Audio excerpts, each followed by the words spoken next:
Finding out why a material has failed, says Professor Arnie Martyr, is like being a detective. If you know what clues to look for and how to interpret them, you can solve a mystery and perhaps prevent a future tragedy. In spring of 2005, seniors in Professor Martyr's failure analysis class had a once-in-a-lifetime opportunity.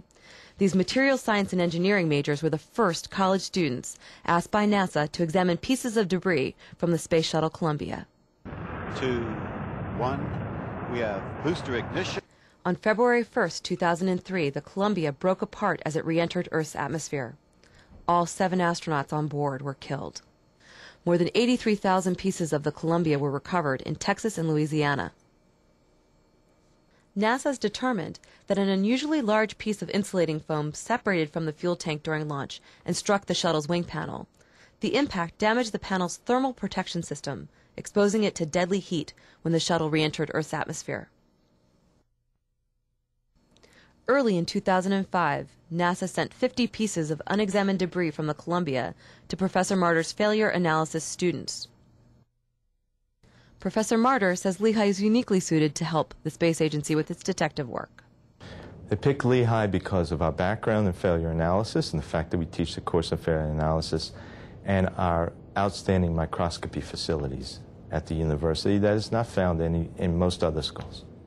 We thought this would be a unique opportunity for our students because here's something very, very important to the country and a chance to make a contribution or at least help along the way of producing a better spacecraft.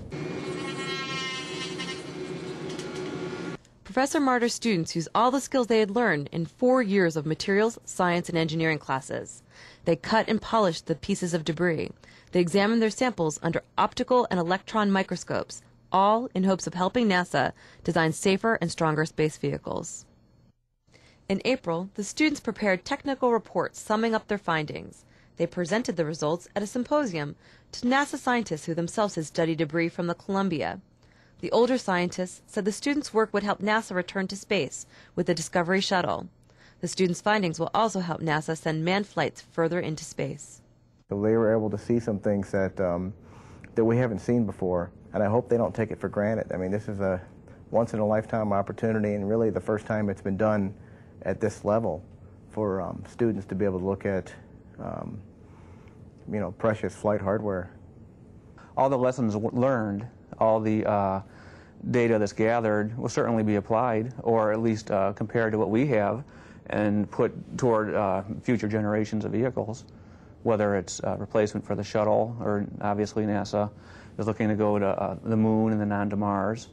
Any vehicle like that, there's always room for lessons learned.